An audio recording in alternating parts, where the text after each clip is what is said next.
A dramatic shift in who's recommended to get the COVID vaccine. We'll examine what's behind the move. Plus, we'll look at a grassroots battle to save one of the state's last wild rivers. And many of Georgia's children are in foster care and they're being moved to different counties. That's where they're finding a new home. This is The Take.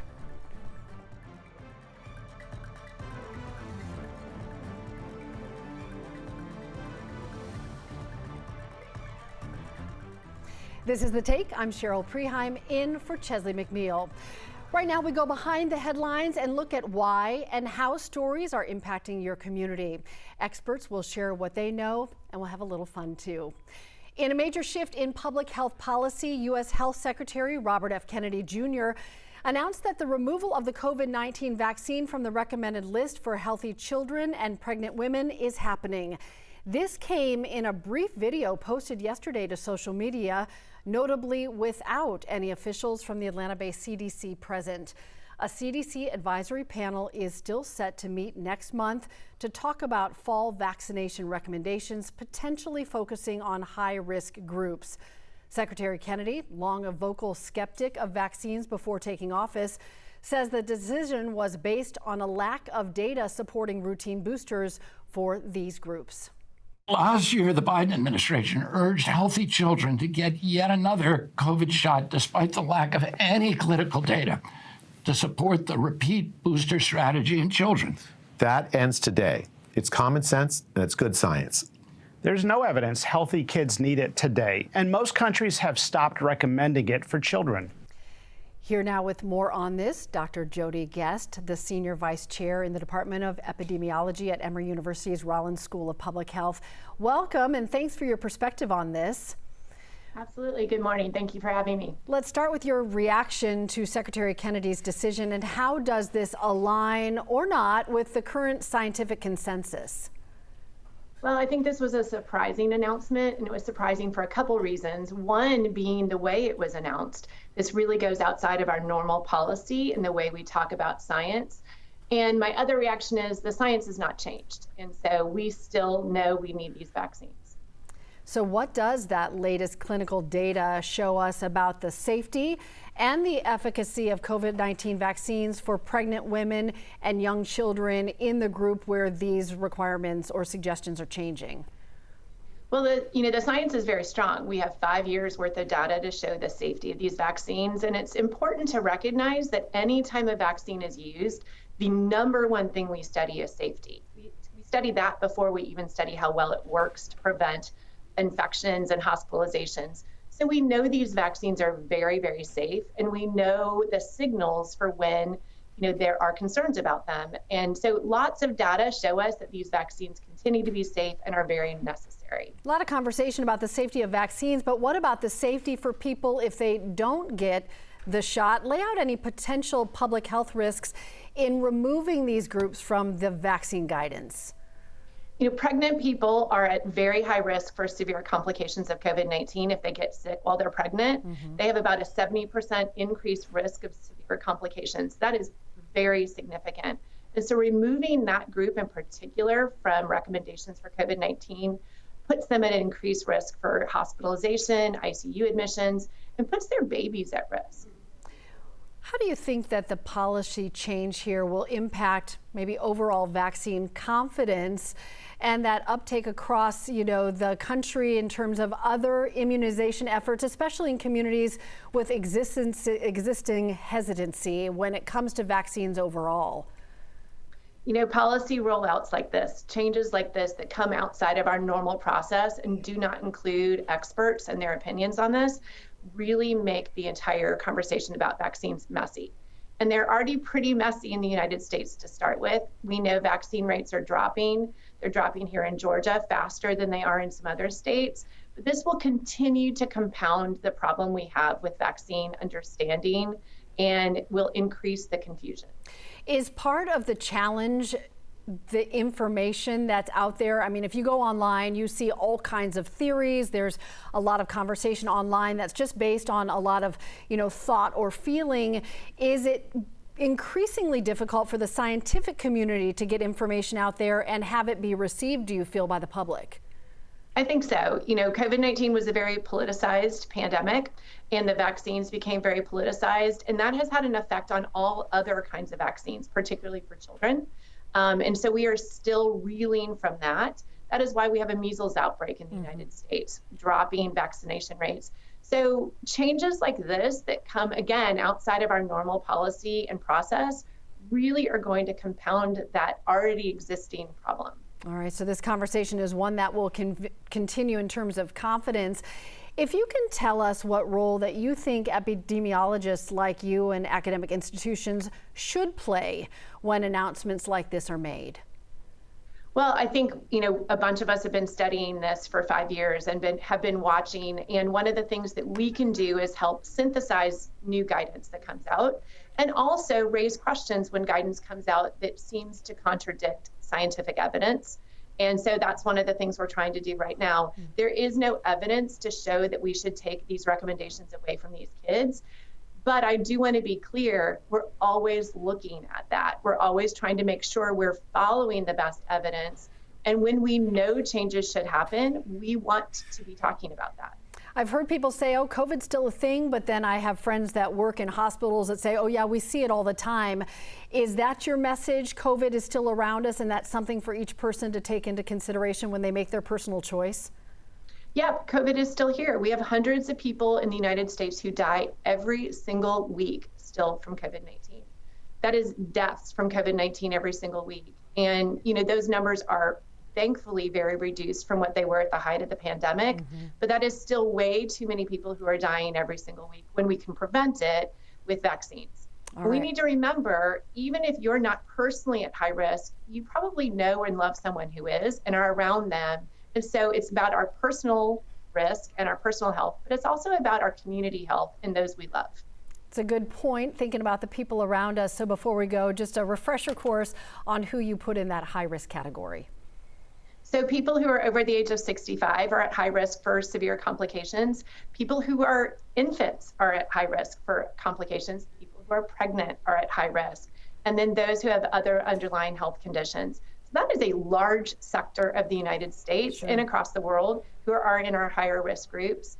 And I also want to point out long COVID is really an equal opportunity option if you do get COVID.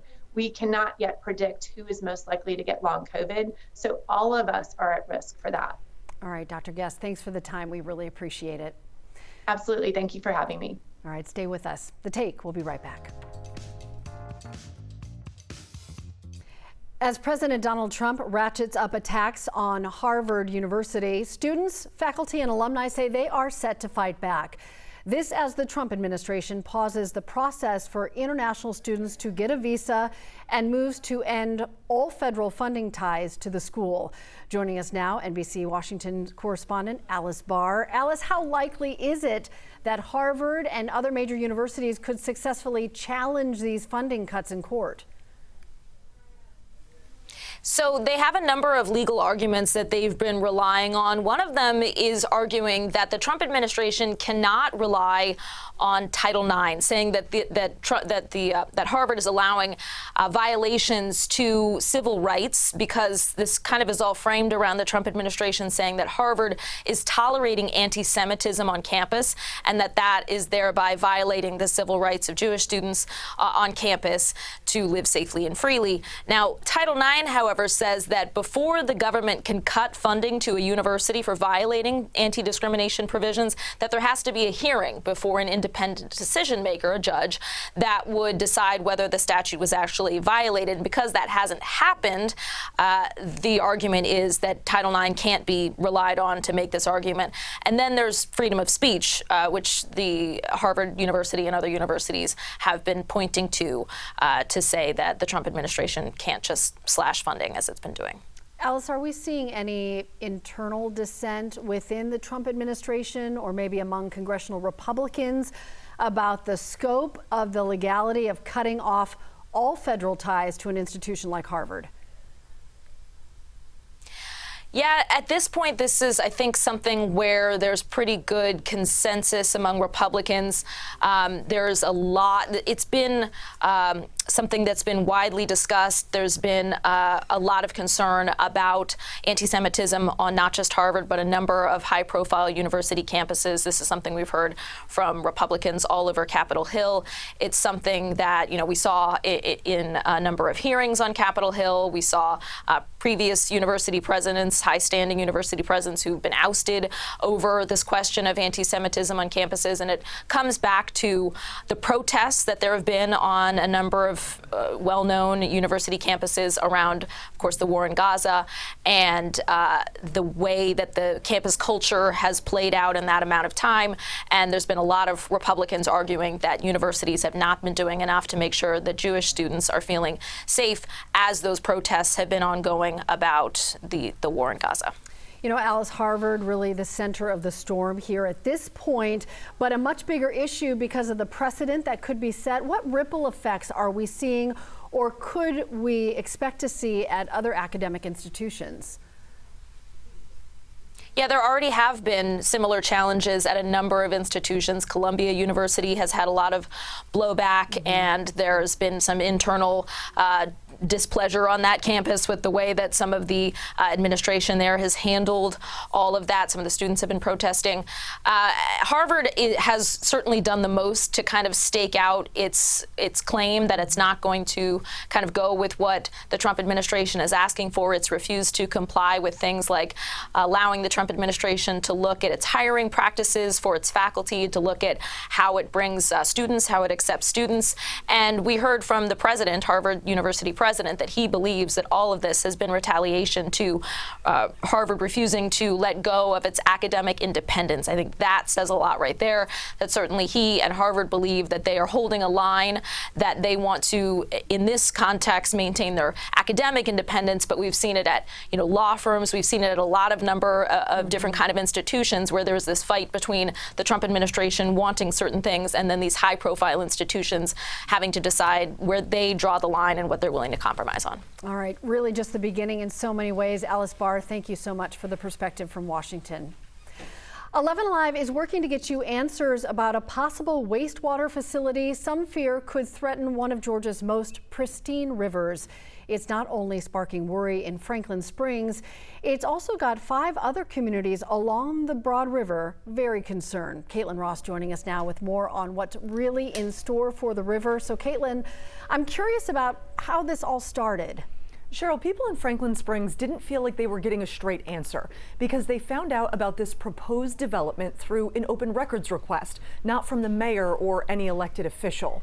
The mayor signed off on a request to the Environmental Protection Division to use the Broad River to get rid of wastewater because the EPD has to review all of those plans before an industry can even start to build. So when residents saw those documents, they panicked. But the mayor says that was an exploration of development, not a done deal. I don't know how or why it got started. The thing is, with any of the industries that we talked to, we never got to the point where it needed to be discussed. But the residents really feel differently. They think they should have been included in these talks and have a say about development in their neighborhood. Is this true? Could somebody really do something so bad to our local community? You wonder, could they actually truly want to pollute such a clean river? That's the frustrating part, is answers. That's what we haven't gotten. Multiple questions have been asked, multiple emails, phone calls, and all we do is get a runaround.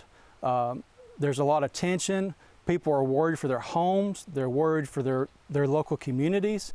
Yeah, so personal for everyone involved here. Caitlin, I understand that Andrew's wife there has serious health concerns that her doctor actually flagged about development coming to that area. She has a chronic condition, right, but feels like anyone with health concerns should really speak out at this point. That's exactly right, Cheryl. She was diagnosed with pulmonary hypertension. It's an incurable lung disease, and her doctor really felt that if this chicken rendering plant came to Franklin County, she would have to leave.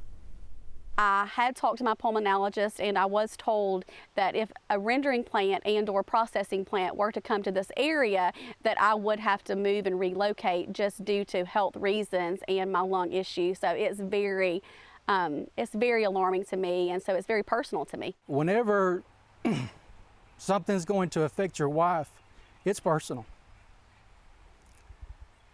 And for somebody to say that this is not detrimental, well, if your wife was diagnosed with pulmonary hypertension, it's detrimental. You feel just how deeply personal it really is. And Caitlin, the mayor says it's personal to him as well, right? He told you his family's been threatened over this? Yeah, this back and forth has gotten really nasty. He says his family have been subject to threats online that have caused real security concerns. He even had a weapons detection system set up in City Hall because he says he is that concerned about the threats. My wife, who is a teacher, has had to have a deputy sheriff checking on her at school every day, which is ridiculous. Our home has to be checked on every day with local law enforcement because of these threats. The people that have made these threats and the people that are doing these things, it's just bullying and intimidation. It doesn't make me feel good at all, you know, but I try to stay strong for them. I don't let them see me upset. Do you take those threats seriously? Absolutely, absolutely. So some serious issues here, Caitlin. I guess the question is, where does it stand now and where do they go from here? Well, I think both sides are hoping to come to a resolution with some answers. The people who live there say they want those guarantees that no rendering plant, no industrial wastewater plant is coming to Franklin Springs. The mayor says he is assuring that right now, but also added that he wants industry in Franklin Springs. He says about 9,000 people in the county leave every day to go somewhere else for work, and he wants to build an industry that people can stay in that community and work. But he says those industries have to be held accountable, and the people who live there absolutely agree. No matter what industry comes, it needs to be held accountable. All right, so a lot to watch, a lot of facets to this. Caitlin, thank you so much. You can watch Caitlin's full story tonight on 11Alive News at 6 and 11 right here on 11Alive Plus. Thank you, Caitlin, and plenty more for you coming up on The Take. You're watching 11Alive Plus. Right now, around 11,000 children are currently in Georgia's foster care system. Now, new data is suggesting that a vast majority of those children will eventually find a home outside their county. Here with more on this is Allison Ash, CEO of Wellroot Family Services. Welcome to the show. Thanks for the time. Thank you for having me. So talk about that frequency of kids moving to a different county for their new home and why that's significant. It is significant. In the state of Georgia, about 68% of children in the foster care system end up being placed outside of their county. And just imagine what it would be like for a young child or a teenager to be taken into the foster care system, to be removed from their home. They need as much stability as possible. So if they can stay in their own county, they can stay in their own school system.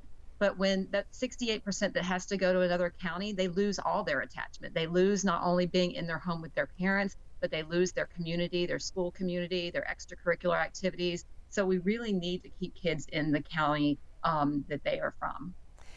It's such an important point. You're thinking about any support system and regularity around them suddenly being taken at a time that is so potentially hurtful or difficult in so many other ways. So what are the biggest barriers that you're seeing in preventing more children from being placed within their home counties so that they don't lose all of those things? And then what's the state doing to try to address that? The barrier really is having the sufficient number of homes that are willing to take a broad range of children into their home. Often families, foster families want to foster young children, for example, or they only want to foster one child at a time. Many children that come into the foster care system come in with their siblings or come in at age 12 or older. So we need to recruit foster families that are willing to foster potentially 3 or 4 children at a time. Also families that are willing to foster older children. I know that keeping those siblings together is certainly a priority, but can be such a challenge. You're dealing with children of all ages here, but how is a transition like this for some of the older children in particular who may have already developed an attachment to a previous home? That's right. This issue of being placed outside of the county can be hardest on an older child because they are the ones that really are they're on the football team. They're involved in extracurriculars in their county. They have deep relationships with teachers and friends at school. So we need to be able to keep kids in the county, and this often impacts the oldest kids the worst because of the idea that maybe having a preteen or a teen in the home is harder than having a young kid in the home. The reality is that Wellroot Family Services, our foster parents tell us that it's sometimes the most fun to foster an older child and to be a part of those extracurriculars and be a part of watching them grow into a young teenager or a young adult. That's a good perspective. Maybe anybody who's listening to this who might have considered fostering at some point. This is a time that they're very needed. You mentioned just the need for more foster parents. Do you feel the state's doing enough to recruit and retain qualified foster parents, especially in this age group you're talking about, these older kids, teenagers, sibling groups, and maybe children with higher needs as well? We have a wonderful Department of Children and Family Services that is doing great work to recruit, but it really takes the entire community coming together as a whole to recognize that we need families that are willing to foster, and then willing to foster the sibling groups and foster teenagers. So it's about getting the word out more than anything else. So we're so grateful for this opportunity to talk with you and your viewers today. Yeah, it really is about finding solutions for everyone involved. How is Wellroot specifically working to try to ease the crisis? We are constantly recruiting, licensing, and training foster parents. We provide wraparound supports. We provide training specifically about how to foster adolescents, how to foster children who have experienced trauma. And we just need more families that are willing to step up and meet this critical need in our community. It's good to know that that support is there. So if someone is thinking, I'm considering it, that knowing that people would come around you, make sure that you are set up for success and make a great impact to these kids and to our community. We really appreciate the time. Thanks so much. Thank you so much for having me. All right. Back with my final take. You're watching The Take, and we'll be right back. Before we go, my final take. The Scripps National Spelling Bee is happening now and celebrating 100 years. You know, it started with just 9 kids, and now it is a national spectacle. Ironically, it comes at a time when spelling is becoming a lost art. We just got the list of most misspelled words in Georgia and the U.S. based on Google searches. Necessary tops the list in Georgia, and across the country, the top words are definitely and separate, which got me thinking about my own kids and their friends. You know, you meet middle schoolers who can code in Python, but they can't spell definitely without autocorrect turning it into defiantly. Thanks to spell check, you don't really have to know how to spell. Just get close enough for your phone to guess. And listen, I say this as someone with a chronic typo syndrome. Teachers will tell you that spelling errors are more common than a decade ago. And Georgia schools are now doubling down on phonics. And with a new law banning personal devices through 8th grade, that autocorrect safety net gone. Students are going to face spelling without that digital crutch in the classroom. Maybe like taking the training wheels off a bike and realizing you never actually pedaled fully. Educators hope that it does lead to real literacy. Me, I'll probably still be using spell check, but maybe we'll see more Georgia kids at the 101st Scripps Spelling Bee. We have 2 Georgia kids that are competing this year in the 100-year celebration. That is The Take. Thanks for joining us here on 11 Alive Plus.